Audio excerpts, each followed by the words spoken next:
주 예배 오신 여러분을 주님의 이름으로 환영합니다. 다 함께 힘차게 찬양하시면서 예배의 자리로 나아가시겠습니다.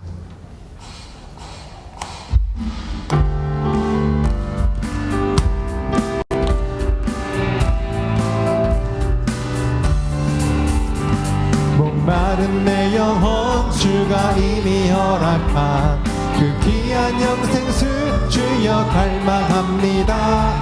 그 약속 따라서 힘써 간구하오니 주여 내 기도 어서 들어. 예수의 사랑 예수의 사랑 예수의 사랑 바다 물결같이 내게 임하니 영광의 물결에 온전히 쌓여서 내 영혼의 기쁨 한량없도다.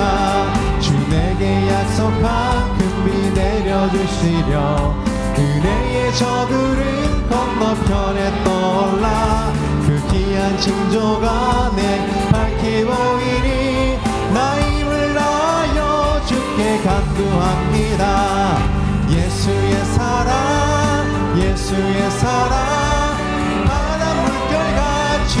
내게 임하니 영광의 물결에 온전히 쌓여서 내 영혼의 기쁨 한량없도다. 은혜의 소낙비 지금 풍족히 내려 구원의 큰 강물 흘러차고 넘쳐서 주한 모든 죄 모두 씻어버리니 나 지금 은혜를 충만하게 받았네.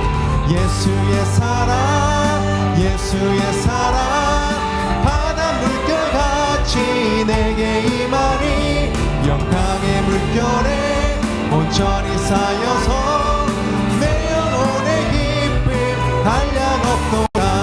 그 차고 넘치는 주의 은혜의 물결 힘차게 밀려와 내게 만족합니다. 오 할렐루야 너 주 찬송하오니 내 맘의 기쁨이 항상 충만함이라.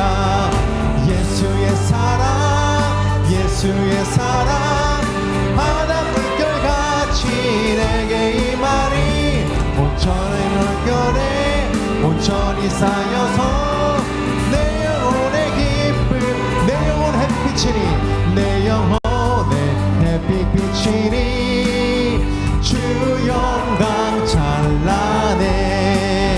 이 세상 어떤 빛보다 이 빛 더 빛나네. 주의 영광 빛난 광채 내게 비춰 주시옵소서. 그 밝은 얼굴 배울 때 나의 영혼 기쁘다. 내 영혼에 노래 있으니 주 찬양합니다. 주 귀를 기울이시사 다 듣고 계시네. 주의 영광 빛난 광채 내게 비춰 주시옵소서. 그 밝은 얼굴 배울 때 나의 영혼 기쁘다. 내 영혼의 봄날 되어서 주와 함께 하시는 때 그 평화 내게 깃들고 주를 높이네. 주의 영광 빛난 광채 내게 비춰 주시옵소서. 그 밝은 얼굴 배울 때 나의 영혼이 내 영혼에 희락이 있고 내 영혼에 희락이 있고 그 소망 넘치네. 주 예수 복을 주시고 또 내려주시네.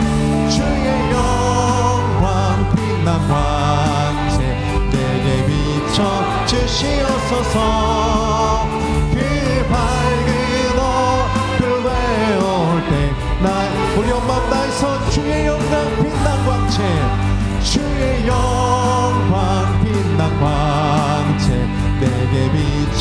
비춰주시옵소서. 그 밝은 얼굴 배울 때 나의 영혼 기쁘다. 우리를 빛으로 오신 주님께 영광의 박수 올려드리겠습니다. 할렐루야.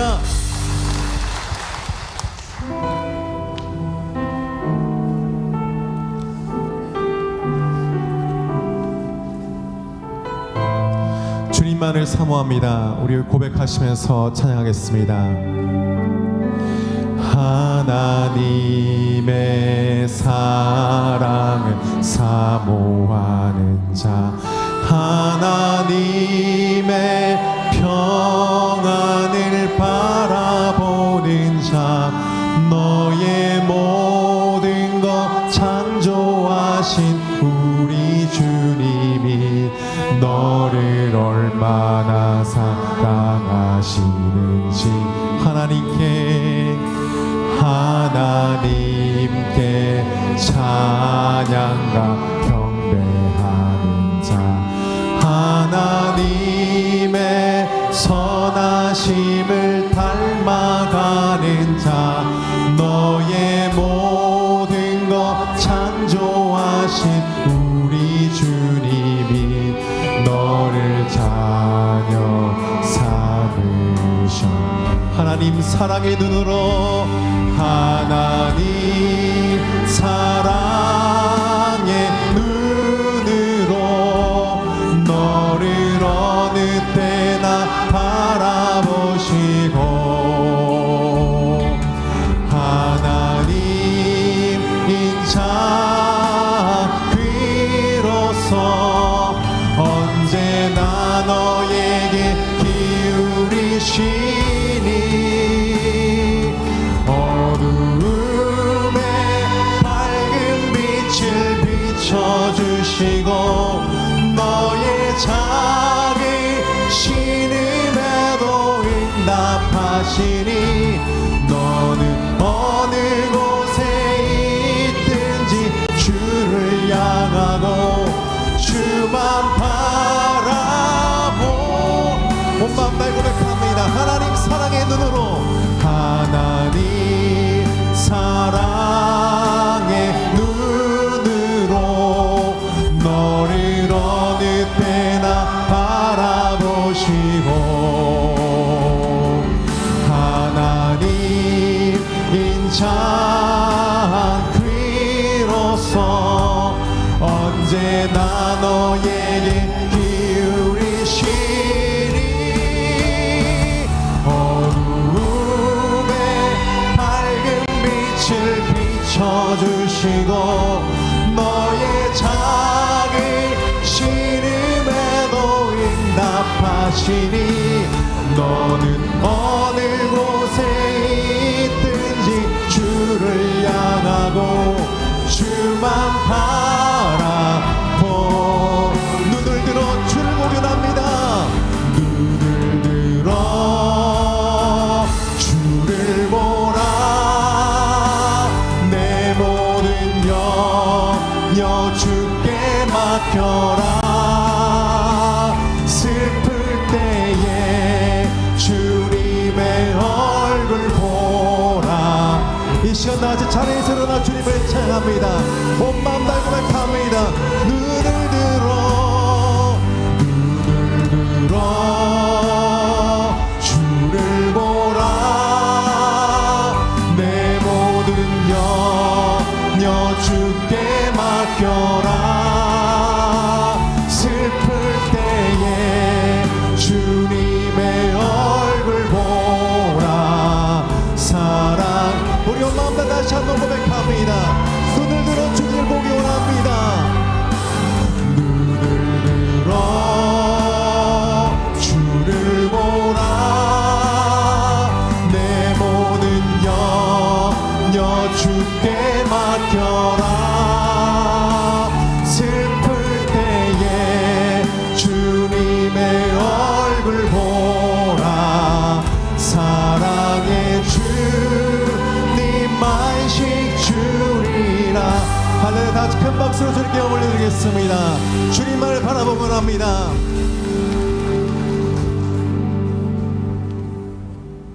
함께 사도신경으로 우리 믿음을 하나님 앞에 고백합니다. 나는 전능하신 아버지 하나님 천지의 창조주를 믿습니다. 나는 그의 유일하신 아들 우리 주 예수 그리스도를 믿습니다. 그는 성령으로 잉태되어 동정녀 마리아에게서 나시고 본디오 빌라도에게 고난을 받아 십자가에 못 박혀 죽으시고 장사된 지 사흘 만에 죽으사 그래서 다시 살아나셨으며 하늘에 오르시어 전능하신 아버지 하나님 우편에 앉아 계시다가 거기로부터 살아있는 자와 죽은 자를 심판하러 오십니다. 나는 성령을 믿으며 거룩한 공교회와 성도의 교제와 죄를 용서받는 것과 몸의 부활과 영생을 믿습니다. 아멘. 이 시간 지난 한 주간의 삶을 돌아보시면서 침묵으로 회개하며 기도하시겠습니다.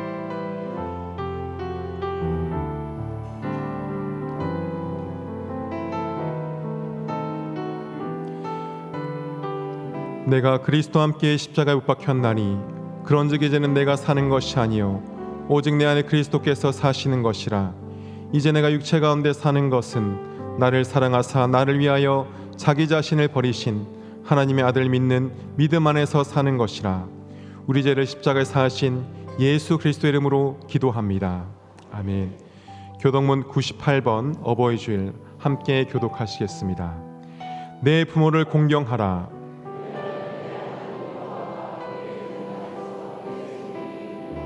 내 아들아 내 아비의 훈계를 들으며 내 어미의 법을 떠나지 말라. 너를 낳은 아비에게 청종하고 내 늙은 어미를 경히 여기지 말지니라. 자녀들아 주 안에서 너희 부모에게 순종하라. 이것이 옳으니라. 내 아버지와 어머니를 공경하라. 이것은 약속이 있는 첫 계명이니 이로써 내가 잘되고 땅에서 장수하리라. 아멘. 자리에 앉으시겠습니다.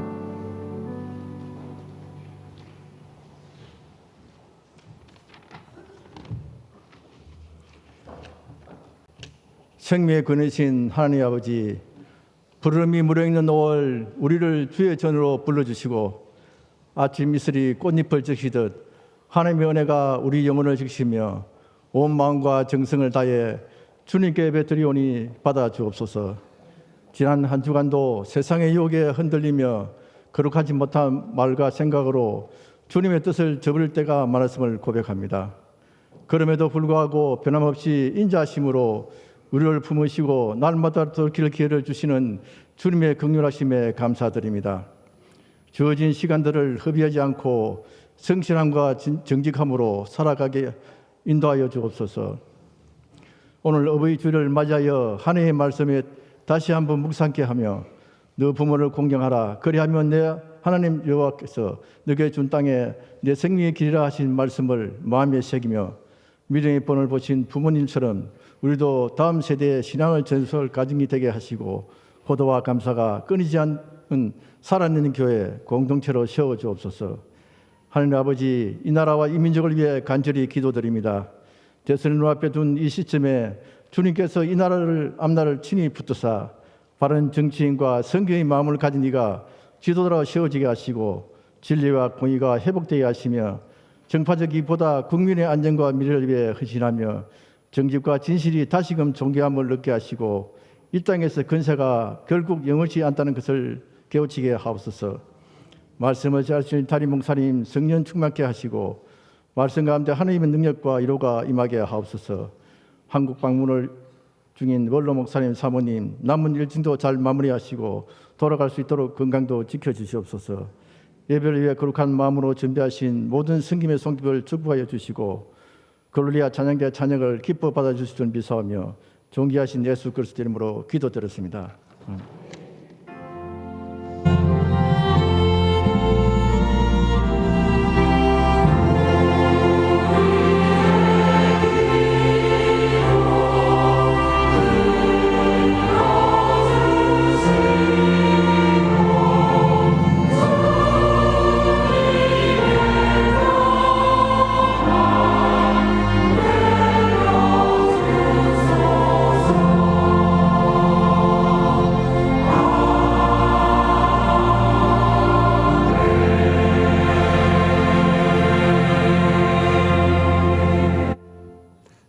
여러분, 오늘은 어버이 주일로 지키는데요. 우리들의 마음을 담아서 여러분 꽃들도 다 다셨어요. 여러분 잘 어울리세요. 그 마음을 담아서 오늘 교회에서 꽃들을 준비했습니다. 원로 목사님 네 분과 원로 장로님 네 분께 전달하려고 하는데요. 우리 모두 어버이 모두와 또 이 어른들을 향한 사랑과 존경의 마음을 꽃다발에 전하도록 하겠습니다. 여러분 전달할 때 박수 쳐주시면 되겠습니다.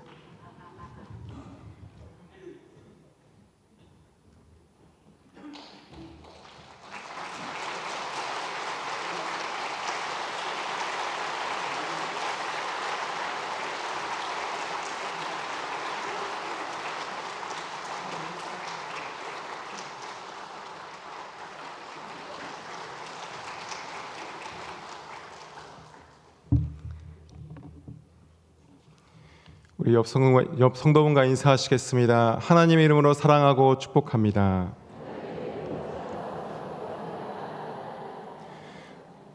고 박영수님의 장례식을 잘 마치고 오늘 유가족분들이 예배에 참석하셨습니다. 권혁호 장로님의 모친이셨고 정현수 권사님이 심오셨는데 잠깐 유가족분들 자리에서 일어나실 때 큰 박수로 위로하겠습니다.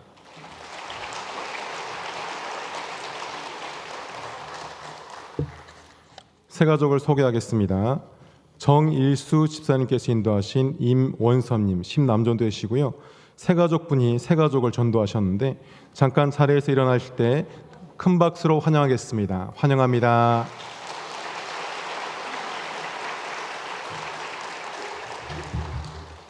오늘은 어버이 주일입니다. 어버이 은혜 감사드리고 꽃을 달아드렸습니다. 귀한 은혜의 주일 되시기 바랍니다. 5월 가정의 달 이벤트로 가족 사진 컨테스트가 진행되고 있습니다. 주보를 참고하셔서 1층 로비 포토존에서 사진을 찍으셔서 5월 18일까지 응모해 주시기 바랍니다. 5060 행복한 봄 나들이를 갑니다.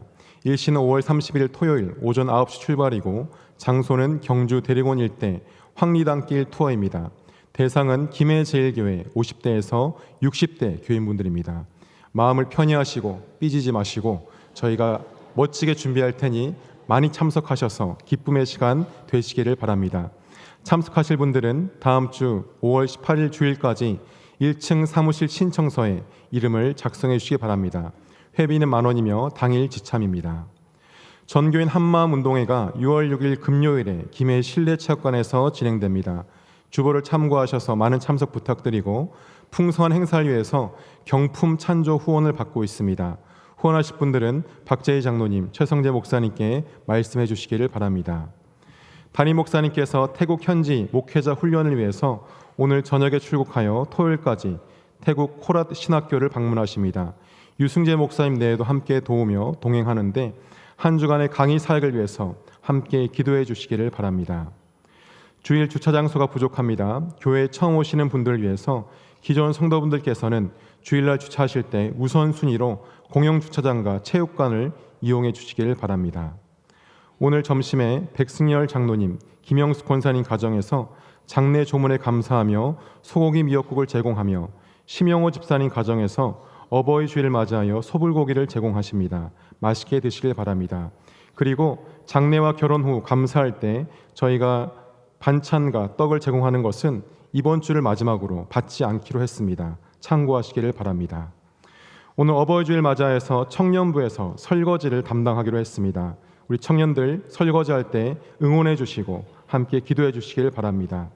원로 목사님 네 분께서 이번 주 목요일 출국 예정이셨으나 이중국적 취득 문제로 인해서 출국이 연기가 되었습니다. 자세한 일정은 나온 대로 공지하도록 하겠습니다. 저희 교회 실버 합창단이 있는 거 다 알고 계시죠? 다음 주에 데뷔 무대를 가지는데 다 같이 큰 박수로 응원하겠습니다. 다음 주에 큰 기대함으로 오후 예배에 함께 하겠습니다. 하나님 말씀은 에베소서 5장 3절로 14절입니다. 하나님 말씀을 봉독하겠습니다. 음행과 온갖 더러운 것과 탐욕은 너희 중에서 그 이름조차도 부르지 말라. 이는 성도에게 마땅한 바니라.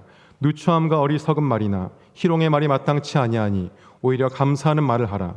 너희도 정녕 이것을 알거니와 음행하는 자나 더러운 자나 탐하는 자 곧 우상 숭배자는 다 그리스도와 하나님의 나라에서 기업을 얻지 못하리니 누구든지 헛된 말로 너희를 속이지 못하게 하라. 이로 말미암아 하나님의 진노가 불순종의 아들들에게 임하나니 그러므로 그들과 함께하는 자가 되지 말라. 너희가 전에는 어둠이더니 이제는 주 안에서 빛이라. 빛의 자녀들처럼 행하라. 빛의 열매는 모든 착함과 의로움과 진실함에 있느니라.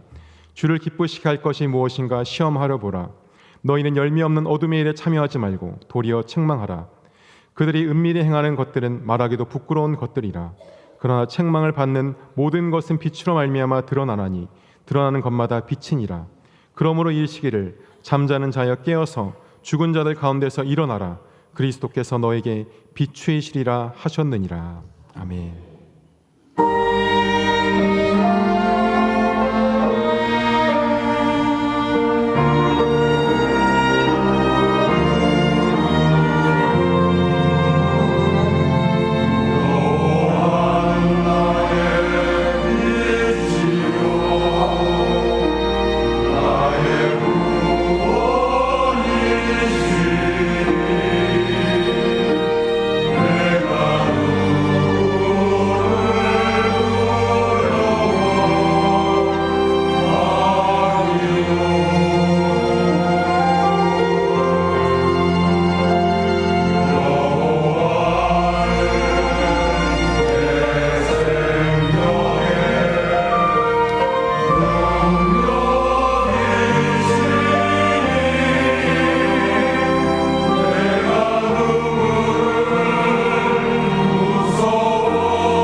우리 교회의 모든 위대한 어버이들 한 분 한 분에게 주님 주시는 은혜와 사랑과 평강이 풍성하시기를 기원합니다. 어버이 주일 설교는 지난 주일 온 세대 예배 때 미리 하였고요. 말씀드렸던 것처럼 오늘은 다시 에베소서의 말씀으로 돌아가서 14번째 설교죠. 빛의 자녀들처럼 행하라라는 말씀을 나누겠습니다. 한번 해보시죠. 빛의 자녀들처럼 행하라. 빛의 자녀들처럼 행하라. 요즘 몇 번의 에베소서의 말씀이 성도는 이렇게 살아야 한다라는 것이기 때문에 만일 우리가 하나님과의 관계 속에서 말씀을 듣지 않으면 도덕책이나 윤리책을 읽는 듯한 느낌을 가질 수 있습니다. 그렇지 않도록 오늘도 하나님 그분을 의식하고 이 말씀 앞에 서 주시기를 부탁드립니다. 자, 공포의 무한 반복이죠. 큰 그림을 다시 보시겠습니다. 우리가 살펴오고 있는 6장으로 된 에베소서 그 전반부인 1장에서 3장은 우리가 구원을 받았다는 것이 무엇인지, 그래서 우리가 어떤 존재가 되었는지, 나아가 하나님의 교회는 어떤 원리로 세워지는지 등등 신앙의 이론편을 다루고 있어요. 그리고 이어지는 4장부터 후반부의 말씀은 그 배운 것들을 어떻게 실천하며 살아야 하는지 그 신앙의 실천편을 다룹니다. 그 내용 중에 사도 바울은 우리들에게 크게 2가지를 권면하고 있죠. 첫째, 교회의 하나됨을 지켜내라. 둘째, 성도의 거룩한 삶을 살아내라. 교회의 유니티, 하나됨과 성도의 퓨리티, 순전함에 관한 말씀이 그것입니다. 지난 시간에는 바로 그런 삶을 위해 옛사람을 벗고 새사람을 입으라 라는 명령과 그 말씀을 지키기 위한 구체적인 실천 강령들 6가지를 순서대로 살폈어요. 우리 함께 기억을 되돌려보며 1번부터 6번까지 함께 읽어봅니다. 첫째, 거짓을 버리고 참된 것을 말하라. 둘째, 분을 버리고 온유하게 행하라. 셋째, 도둑질을 버리고 주는 삶을 살라. 넷째, 더러운 말을 버리고 선한 말을 하라. 다섯째, 성령을 근심케 하지 말고 하나님을 본받으라. 여섯째, 모든 일을 사랑 가운데 행하라. 아멘. 그리고 나서 오늘과 이제 다음 시간에는 우리가 그렇게 새로운 사람으로 살아가야 되는 이유 4가지를 말씀하고 있습니다. 우리가 왜 그렇게 거룩한 수고를 감당하며 새로운 사람이 살듯 수고하며 살아가야 합니까? 그것들은 첫째, 앞으로 우리에게 심판이 있기 때문이고, 둘째, 우리가 빛의 자녀들이기 때문이며, 셋째, 때가 악하기 때문이고, 넷째, 성령 충만을 받기 때문입니다. 그 중에 오늘 이 설교를 통해서 저와 여러분은 우리가 왜 그런 시름을 계속 감당하며 살아야 하는지 2가지 이유를 먼저 살피고 다음 주에 2가지를 더 살피도록 하겠습니다. 자, 바로 본론입니다. 옛사람을 벗고 새 사람을 입은 성도가 왜 그렇게 치열하게 싸우며 거룩함을 추구하며 살아가야 합니까? 본문이 말씀하고 있는 첫 번째 이유는 우리들의 인생에 반드시 마침이 있고요, 또 그래서 하나님 앞에 평가를 받는 시간이 있기 때문이라는 거예요. 끝이 있다는 겁니다. 그리고 그곳에서 하나님의 심판과 또 하나님의 평가를 받게 될 것이기 때문에 그 시간을 유념해서 오늘 거룩한 수고를 살아내라는 거죠. 자, 첫 번째는 그 삶을 위해서 4가지를 얘기하는데 3가지인데요. 음행입니다.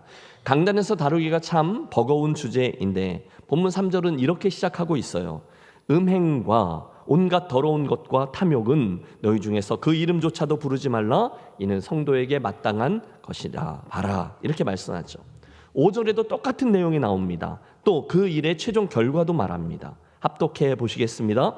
너희도 정녕 이것을 알거니와 음행하는 자나 더러운 자나 탐하는 자 곧 우상 숭배자는 다 그리스도와 하나님 나라에서 기업을 얻지 못하리니.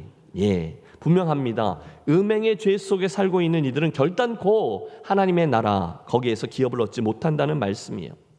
여러분, 사실 이 말씀이 에베소 교회 성도들에게 주어질 때 그 에베소에 살고 있던 사람들은 이 말씀이 쉽게 이해되거나 쉽게 들리는 말씀이 아니었어요. 1세기 에베소는 그 당시 거대 도시입니다. 약 25만 명이나 되는 사람들이 살고 있다고 전해지는데요. 전형적인 헬라 도시로서 중앙에 위치한 다이아나 신전을 중심으로 해서 정치, 종교, 문화, 경제 등 화려한 문명을 꽃 피웠습니다. 특히 그 중앙에 있는 그 신전이 중요했어요. 그들은 그 신전을 중심으로 정치를 했고요, 문화생활을 누렸고요, 은행이죠, 심지어 경제활동까지 했습니다. 그런데 여러분, 우리가 주의해야 될 사실은 그 신전 안에는 성창이라 불리우는 여인들이 늘 상주하고 있어서 누구든지 그 신전에 가서 종교 행위에 참여할 때에는 그녀들과 더불어 음란한 행위들을 해야 했다는 것입니다. 그건 그들의 일상이었어요. 그들 종교 행위의 한 부분이요, 그들의 정식 커리큘럼 속에 있는 일이었어요. 너무 자연스러운 일이었다는 거예요. 그런데 그런 곳에서 태어나 그런 곳에서 자라나 매일매일 그렇게 살고 있던 에베소의 성도들에게 거기에서 예수 믿은 이들에게 사도 바울이 말합니다. 이제 예수를 믿고 새 사람이 되었으니 분명히 알아라. 그것은 사실 끔찍한 결과를 가져오는 죄이다 라고 말입니다. 그 행위에는 심판이 따른다는 거예요. 그런 이들은 결국 하나님의 나라를 기업을 얻지 못한다는 겁니다. 그러니 그 사람들에게는 이 말씀이 충격이었을 겁니다. 여러분, 음행이 무엇입니까? 음행은요, 배우자 이외의 사람과 어떤 형태로든 성적인 관계를 맺는 거죠. 오늘날은 그 행위가 더욱 다양해졌습니다. 하지만 그게 무엇이 되든 하나님의 말씀은 단호합니다. 죄라는 겁니다. 물론 그때나 지금이나 세상 사람들은 이구동성으로 이야기하죠. 그게 무슨 죄냐? 다 그러지 않느냐? 요즘 그 정도는 애교다. 통계를 봐라, 사회 분위기를 봐라, 영화를 봐라, 드라마를 봐라. 아, 내가 아는 사람 누구도 그러고 또 누구도 그런데 뭘 그러냐? 그런데 여러분, 그 사람들의 말을 듣지 마시고 대신 하나님의 말씀을 듣고 따르는 지혜로운 성도들이 되시기를 바랍니다. 속지 마십시오. 그것은 반드시 끔찍한 결과를 낳는 죄예요. 오늘의 본문 외에도 고린도전서 6장은 똑같은 내용을 담습니다. 미혹을 받지 말라. 음행하는 자나 우상 숭배하는 자나 간음하는 자나 탐닉하는 자나 남색하는 자들은 하나님의 나라를 유업으로 받지 못하리라. 무엇을 유업으로 못 받아요? 하나님의 나라입니다.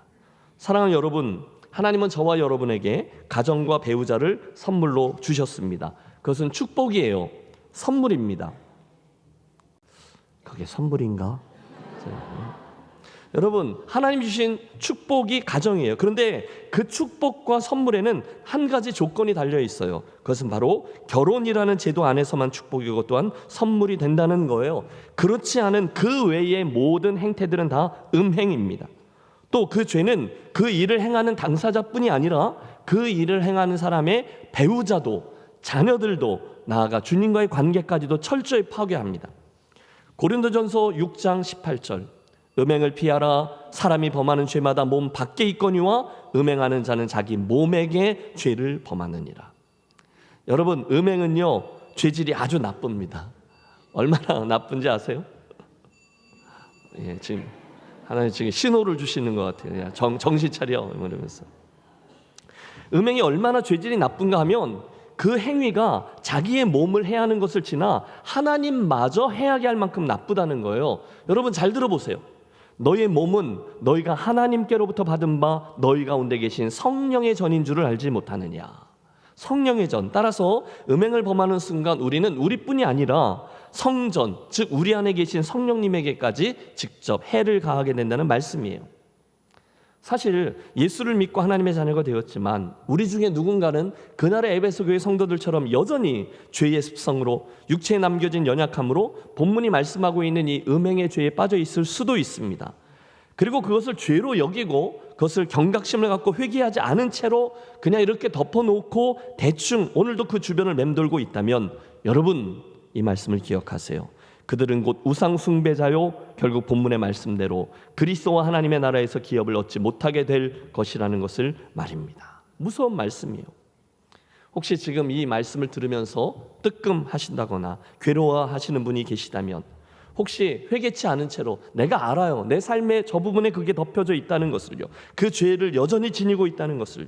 잘못된 관계와 행위로 인해서 예수 믿는 내 삶에 뭔가 걸림돌이 되고 하나님의 은혜를 기대조차도 하지 못하게 되어져 있는 그런 분 말입니다.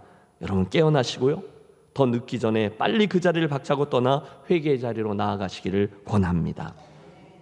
사탄은 우리에게 늘 이걸 요구해요. 순간의 즐거움과 영원한 하나님의 나라를 맞바꾸라고 계속해서 우리를 유혹합니다. 그러나 요셉처럼 여러분 순간의 즐거움과 하나님 앞에서 삶 그것들을 피하는 그런 분들이 지혜롭죠. 다니엘처럼 뜻을 정하시고 새 사람을 입은 자로 그 다음의 여정을 시작하셔야 돼요. 따라해 주십시오. 음행은 치명적인 죄입니다. 5절 경고의 말씀을 다시 들어보세요. 너희도 정령 이것을 알거니와 음행하는 자나 더러운 자나 탐하는 자 곧 우상 숭배자는 다 그리스도와 하나님 나라에서 기업을 얻지 못하리라. 여러분 우리들이 열심히 인생길을 걸어갔잖아요. 우리 인생길의 마지막 순간에 심판이 있다는 거예요. 하나님의 평가가 있다는 거예요. 우리 중에 누군가는 그러므로 그 일로 인해서 하나님의 나라를 얻지 못할 수도 있음을 기억하십시오. 그래서 우리가 그 지점을 기억하고 오늘 거룩한 삶을 살아내기 위해서 몸부림을 치고 있는 거죠. 이어지는 말씀은 그 음행에 이어 부도덕한 말에 관한 겁니다. 4절도 같이 읽습니다. 누추함과 어리석은 말이나 희롱의 말이 마땅치 아니하니 오히려 감사하는 말을 하라. 여러분, 말을 조심하라. 지난번에도 다루었는데요. 오늘은 특별히 음행하는 말, 쌍스러운 말, 공동체를 세우는데 유익이 되지 않는 말, 남을 희롱하는 말 등등은 하나님의 자녀에게 어울리지 않으니 그것 삼가라라는 권면이죠. 에이, 목사님 친구끼리 재밌어서 그러는 건데요. 여러분 재미로라도 그런 말을 하지 않도록 애를 쓰시기를 권합니다. 허망한 말, 유혹하는 말, 자극하는 말, 어떤 것도 우리에게 도움이 되지 않아요. 그거 하지 말고 오늘 본문은 오히려 감사하는 말을 하라 이렇게 말씀합니다. 해보실까요? 오히려 감사하는 말을 하라. 예. 6절도 계속 말에 대한 권면이에요. 누구든지 헛된 말로 너희를 속이지 못하게 하라.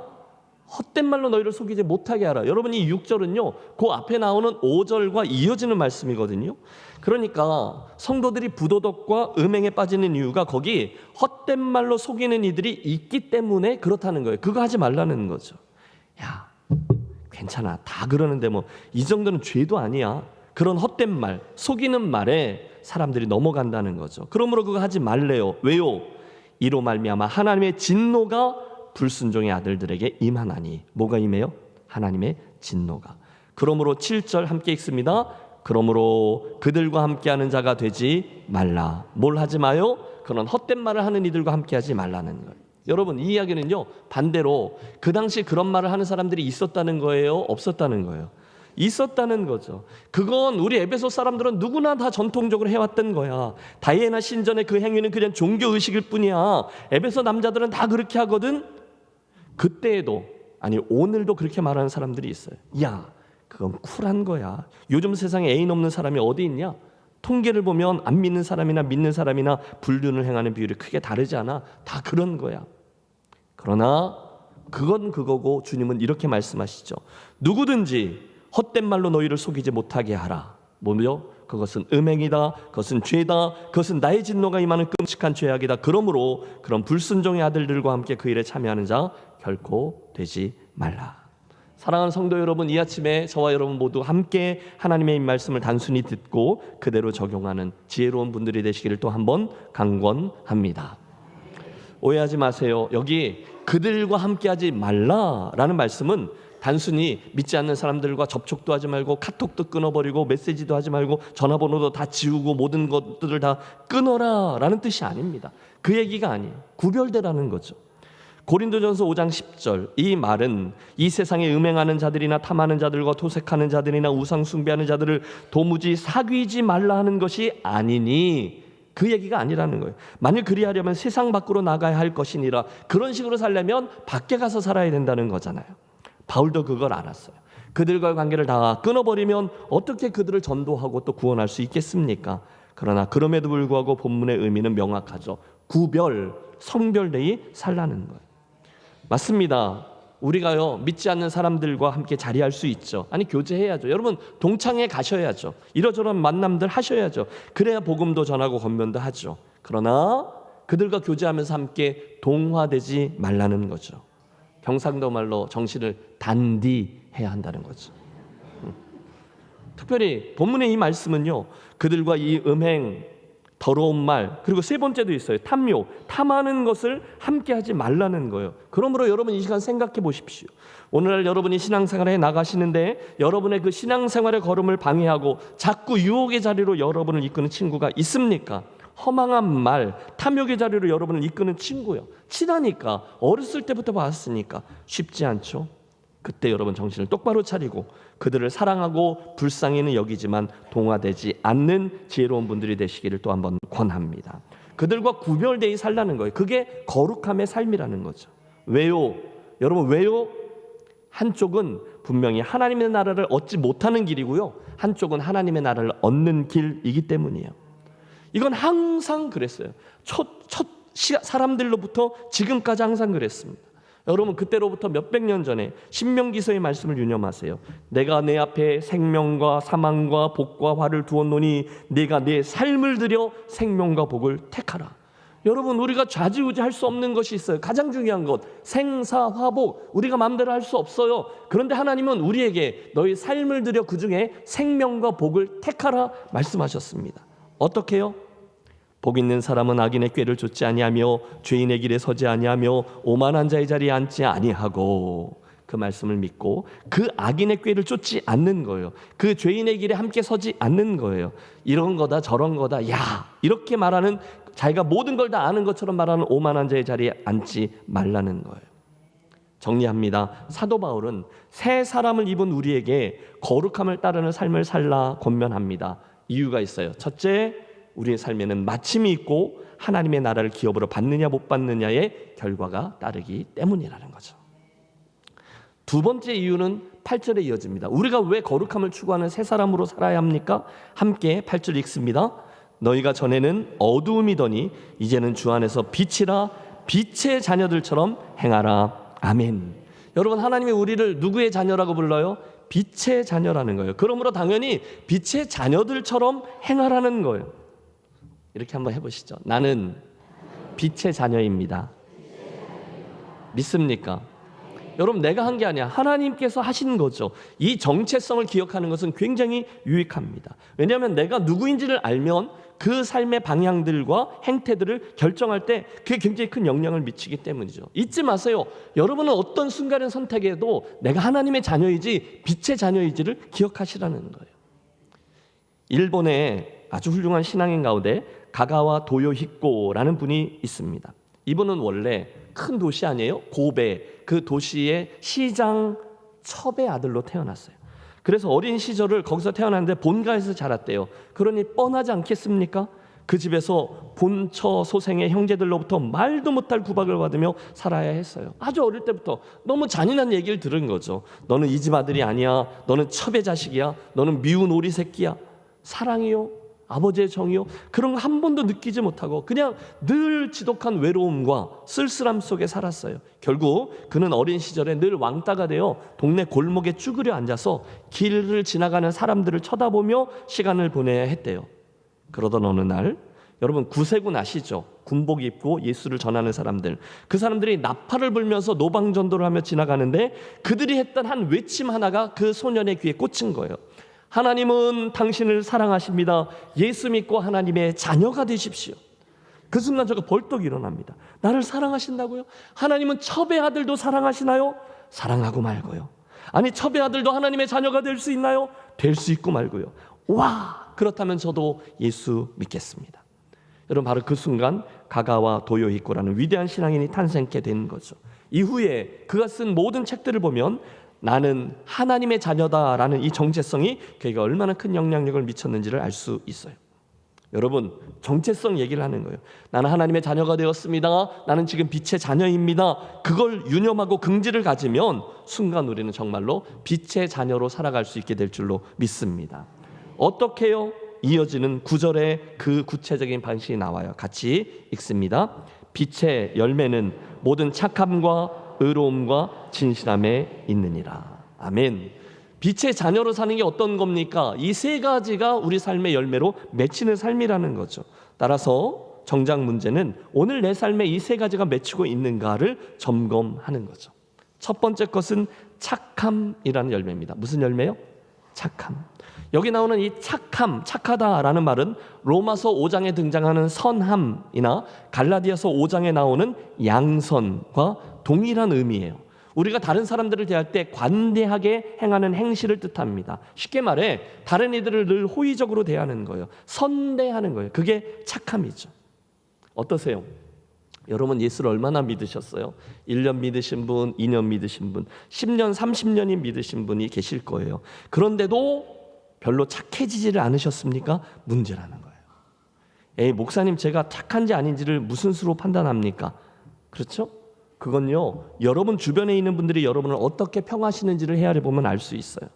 예수 믿은 지 10년이 넘었는데 다른 사람이 나를 착한 사람으로 인정해 주지 않고 나만 만나면 슬슬 눈을 피하고, 그죠? 딴 데 가서는 나를 악착 같은 사람이라고 평한다면 나에게 분명히 문제가 있는 거죠.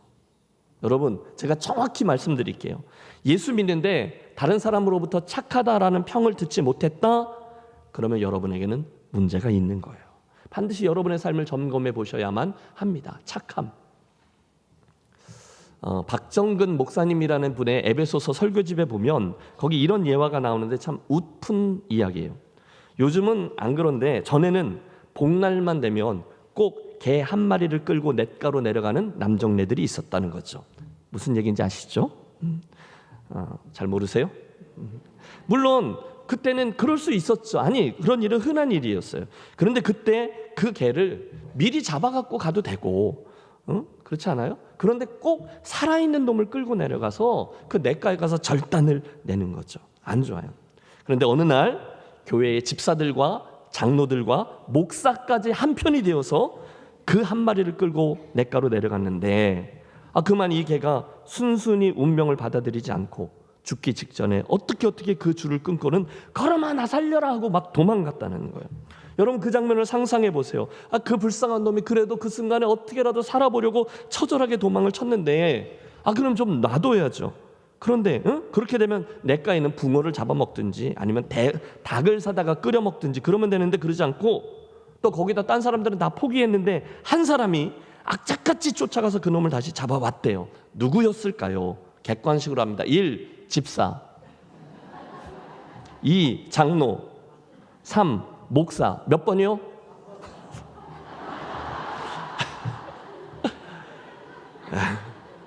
네, 맞아요. 목사님이었대요. 아니, 사명감도 투철하시지 그 길을 잃은 양도 아닌데 그걸 그 개를 악착같이 쫓아가서 잡아가지고 가서 요리까지 해 드시는 그분을 보고, 야, 그 목사님 참 근성이 있으시대. 누가 그러겠어요? 아마 그 양반한테 걸리면 끝장나는 거야. 그러지 않겠습니까? 여러분, 저 같으면 그 교회에 무서워서 못 다닐 것 같아요. 아니요, 예수 믿는 사람은 그렇게 악착 같으면 안 되는 거죠. 예수 믿는 사람은 좀 선해야 합니다. 착해야 해요. 여러분, 그렇게 악착같지 않으셔도 돼요. 사실 이 본문에 나오는 이 착함이라는 단어는 헬라어로 아가소스네라는 단어인데요, 이게 착함이 착한, 그래서 뭘 꾸미는 형용사로 사용된 것이 성경에 또 있어요.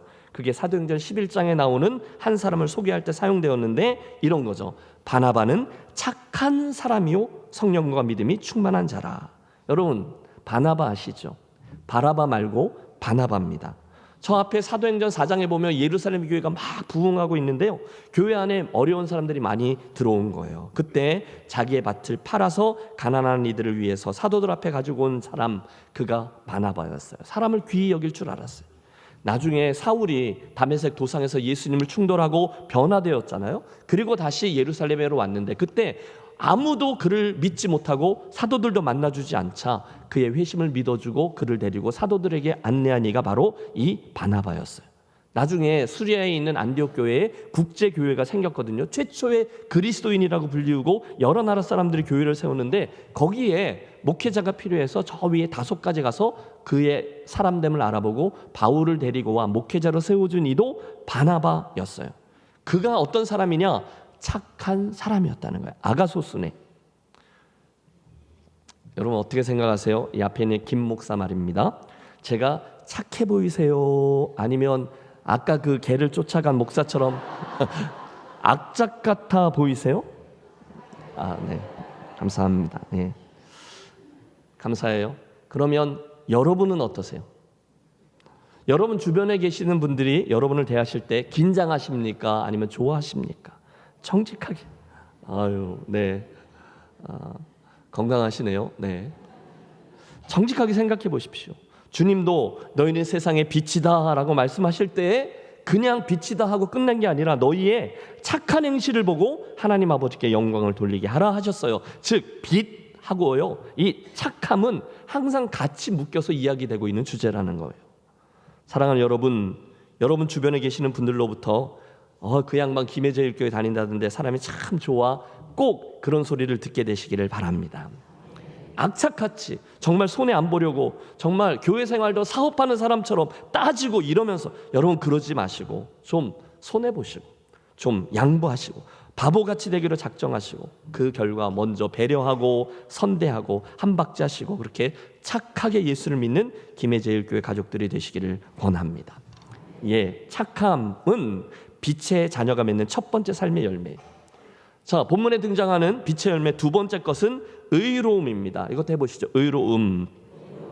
여러분, 이 의로움은요, 내가 의로워져야지 해서 생겨나는 의로움이 아니라 예수님을 믿는 순간 하나님께서 우리의 믿음을 보시고 위로부터 입혀주시는 그런 관계의 의를 말해요.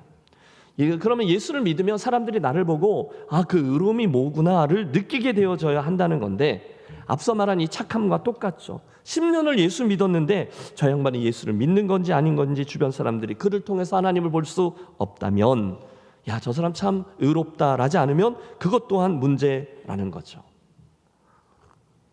사실 성경에 이 의의 문제가 나올 때면 항상 함께 연관되어 나오는 단어가 있는데 그것은 이입니다.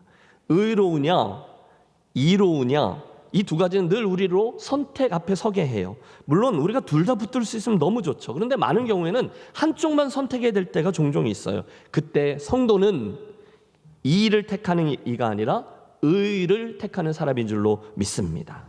따라해 주세요. 빛의 자녀는 이가 아니라 의를 택합니다.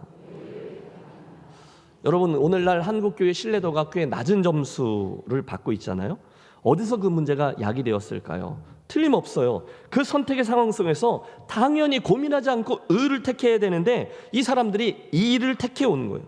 뭐가 옳으냐, 그거보다 뭐가 더 좋으냐, 뭐가 더 유리하냐, 이것을 사람들이 더 많이 유익하게 하는 거죠. 우리 교회에게 뭐가 옳으냐보다 우리 교회 뭐가 더 이로우냐, 뭐가 목사에게 더 좋은 거냐, 그렇게 선택하는 걸 세상 사람들이 많이 봐온 거예요. 그래서 이미 점수를 매겼어요. 예수 안 믿는 나나 예수 믿는다는 당신이나 똑같군요. 그래서 신뢰도가 낮아진 거예요. 그러면 어떻게 해야 하죠? 이걸 회복시키려면 어떻게 해야 되죠? 이제부터라도 꾸준히 이로움이 아니라 의로움을 선택하며 사는 진정성을 보여야 하는 거죠. 사랑하는 성도 여러분, 빛의 자녀로 살아가시면서 자연스럽게 이 의로움의 열매를 드러내며 사는 분들이 되시기를 또한 축복합니다. 여러분, 성경에 보면 창세기 한 38장에 보면 유다의 아들들 3명 이야기가 나와요. 우리가 지난주에는 노아의 3 아들들을 봤잖아요. 근데 유다의 3 아들들이 있었어요. 엘, 오난, 셀라. 그런데 첫째 엘이 죽었을 때 아버지 유다가 둘째 아들 오난을 그 형수 다말에게 들어가게 합니다. 그 형 집안을 위해서 씨가 있게 하려는 목적이었죠. 여러분, 그 외에 구약 시대에는요, 형사 취수에 대한 율법과 풍습이 있었어요.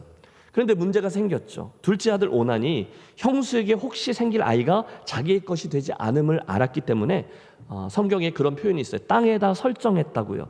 순간 성경은 말씀합니다. 그 일이 여호와의 목전에 악하여 저가 죽임을 당했다, 이렇게요.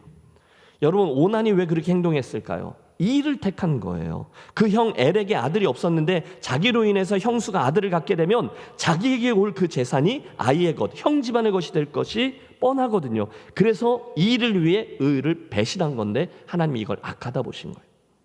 룻기에 이와 정반대의 경우도 나옵니다. 보아스란 사람인데요, 그는 이가 아니라 의를 택합니다. 아무런 소망이 없던 모압 여인 룻, 그를 도와줘봤자 자기에게 이될 게 하나도 없지만 저의 기업물을 의무를 행합니다. 결국 룻에게서 오벳이라는 아이를 얻고 나오미 집안의 기업을 이어받게 해줘요. 그게 뭐냐? 의라는 겁니다. 그리고 성경은 결국 이 보아스를 예수님을 예표하는 사람으로 인정하죠. 아니, 예표 정도가 아니죠. 그는 결국 실제로 예수님의 조상이 되는 가문을 이루죠. 사랑하는 여러분, 여기 내가 지금 빛의 자녀로 살고 있는지 아닌지를 가늠케 해주는 두 번째 열매가 있는데 그게 의로움입니다. 축복합니다. 앞으로 저와 여러분의 인생에 이보다 의가 더 많이 나타나는 그런 복된 여정이 되시기를 바랍니다.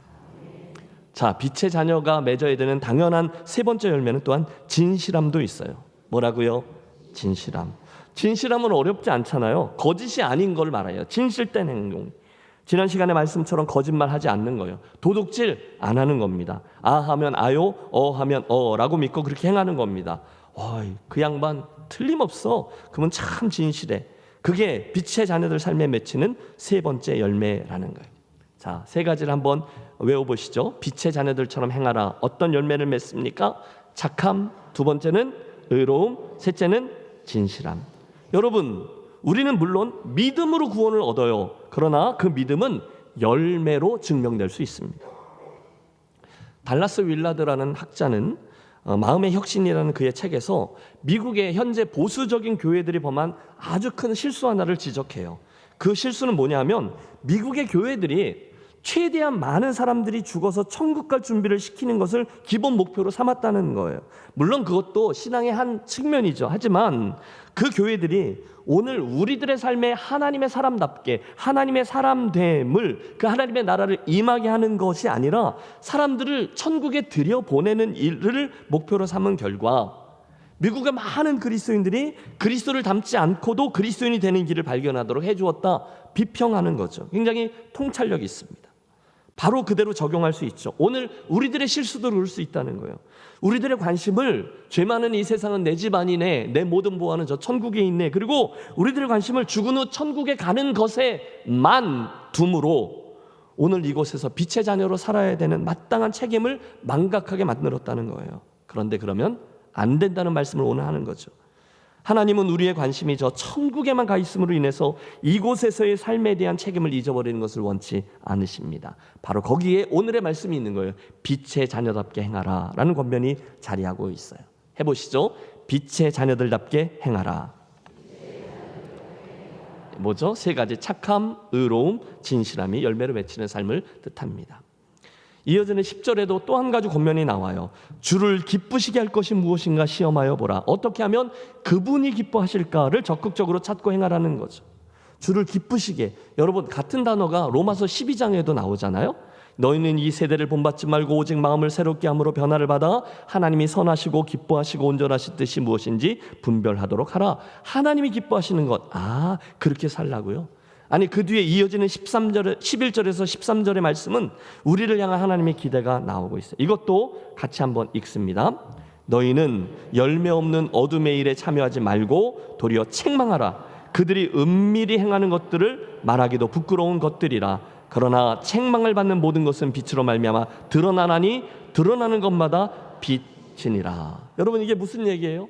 일단 빛의 자녀들인 저와 여러분은 소극적으로 열매 없는 어둠의 일에 참여하지 말래요. 하지만 거기서 끝나는 게 아니라 적극적으로 도리어 책망하라. 그런데 빛으로 책망하라는 거예요.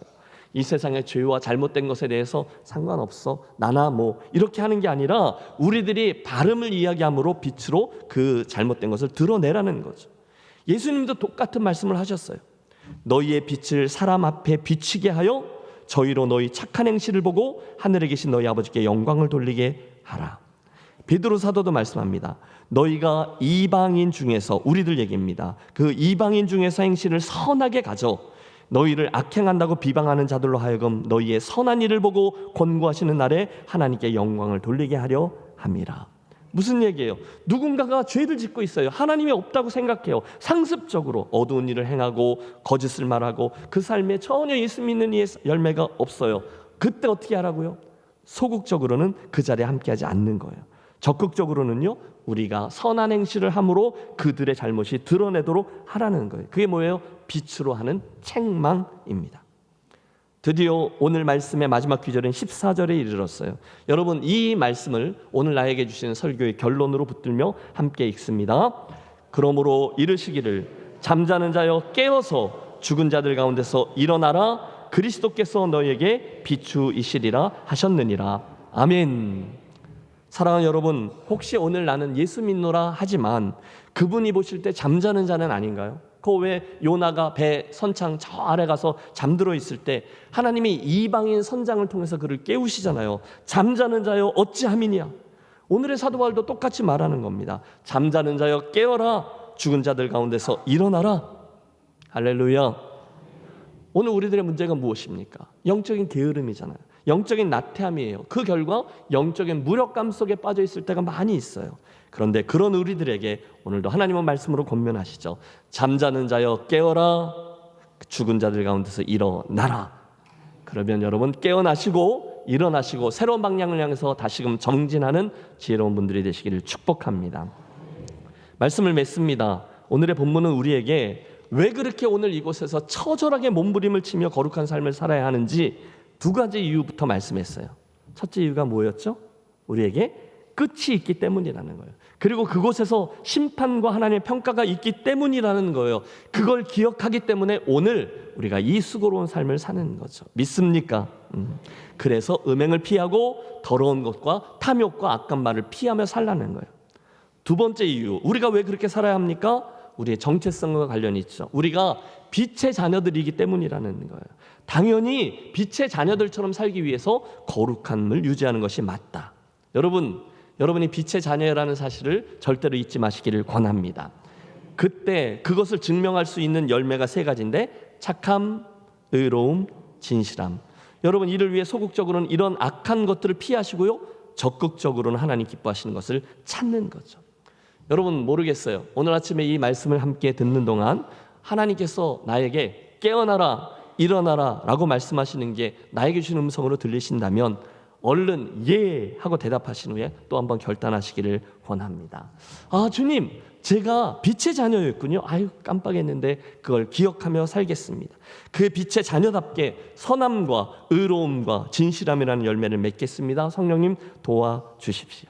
여러분 거룩한 결단이 있고 새 목표 지점을 향해서 출발하는 저와 여러분의 복된 주일 아침이 되시기를 주의 이름으로 축원합니다. 기도하겠습니다. 하나님 아버지, 지난 시간에 이어서 그리스도인이라면 당연히 순종해야 될 하나님의 말씀을 듣게 하시니 감사합니다. 새 사람이 되어서 주님이 기대하시는 거룩한 삶을 살기 위해 음행을 피하라, 부도덕한 말을 피하라, 탐욕을 제하라 라는 말씀에 아멘 하며 순종으로 나아갑니다. 또 빛의 자녀들답게 살아라 라는 주님의 명령 앞에 우리의 정체성을 재확인하고 선함과 의로움과 진실함이라는 세 가지 열매를 맺으며 살아가기 원하오니 성령 하나님이 우리를 도와주시고 영적인 게으름과 무력함 속에 눌려있는 일이 있다면 잠자는 자여 깨어라, 일어나라 도전하시는 하나님의 음성이 오늘 큰 음성으로 들려지게 하셔서 하나님 기대하시는 열매를 맺으며 빛의 자녀로 살아가는 우리 모두 되게 해 주시옵소서. 예수 그리스도 이름으로 축복하며 기도하옵나이다. 아멘. 함께 일어나셔서 오늘 말씀 결단하며 찬양합니다.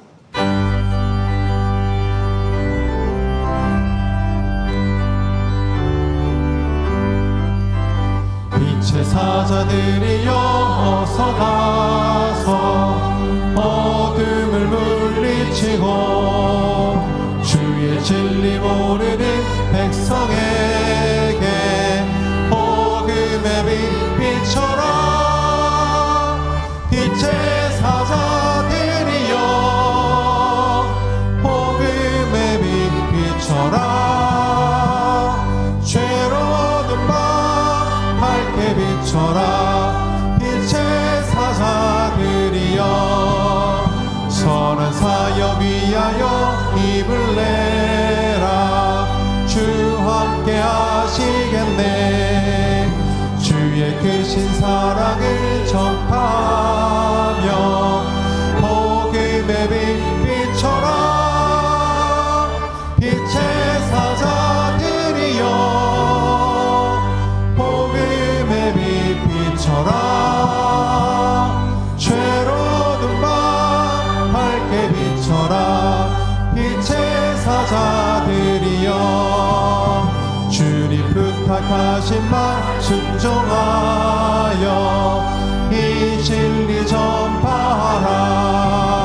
산을 넘고 물 건너 힘을 다해 복음의 빛 비춰라. 빛의 사자들이여 복음의 빛 비춰라. 죄로운 밤 밝게 비춰라. 빛의 사자들이여 동서남북 어디나 땅끝까지 주님만 의지하고 눈 어두워 못 보는 백성에게 복음의 빛 비춰라. 빛의 사자들이여 복음의 빛 비춰라. 죄로운 밤 밝게 비춰라. 빛의 사자들이여. 하나님 아버지, 주의 존전에 나올 때에 사랑하는 주의 백성들, 빛의 자녀들이 정성껏 준비해 올려드리는 이 예물과 우리들의 사랑을 흠양해 주시옵소서. 드리고 또 드려도 우리에게 베푸신 아버지의 사랑을 되갚을 길 없음을 알지만 오병이어 소년의 도시락과 빈궁한 과부의 두 랩돈처럼 이 시간 우리가 드리는 예물이 아버지의 마음에 합하여 주께 영광 돌리고 귀하게 사용되는 예물만 되도록 사용하여 주시옵소서. 이 시간 예수 그리스도의 이름을 의지하여 주의 축복을 빕니다. 모두들 곤고하다 하는 이 시기에 사랑하는 우리 김해제일교회 가족들의 삶을 복주셔서 하나님을 향한 믿음과 사랑과 소망이 더 굳건한 성도들 되게 해 주시옵소서. 우리 삶의 모든 것이 아버지의 장중 안에 있음을 늘 고백하며 심지어 곤고함 중에서도 더 아버지의 선하심을 믿고 무릎을 꿇는 복된 심령들 되게 하여 주시옵소서. 요 근래 우리 교우들 가운데 환우들이 많이 있사오니 한 분 한 분 치료와 수술과 회복의 여정에 함께해 주셔서 아버지의 손길을 이 어려움 중에 깊이 체험하는 여호와 라파의 산 증인들로 거듭나게 해 주시옵소서. 그 모든 일을 함께 체험함으로 인해 결국 나를 존귀하게 여기는 자를 내가 존귀히 여기리라 하나님 나라의 비밀을 저들의 삶으로 체험하고 간증하고 주께 영광 돌리는 인생과 가정과 사업과 교회 공동체 되게 해 주시옵소서. 이제는 우리 교회의 머리가 되시는 주 예수 그리스도의 크신 은혜와 오늘도 변함없이 우리를 사랑하시는 하늘아버지의 그 크신 사랑하심과 오늘의 삶 속에 빛의 자녀답게 행하도록 도우시는 성령님의 감동 감화하심이 오늘 하나님의 자녀답게 음행을 피하고 악한 말을 제하며 빛의 자녀로 주님이 기뻐하시는 열매들을 맺기로 소원하고 결단하며 성전문을 나서는 사랑하는 모든 교우들의 머리 위에 이제로부터 영원토록 함께 하시기를 간절히 축원하옵나이다. 아멘.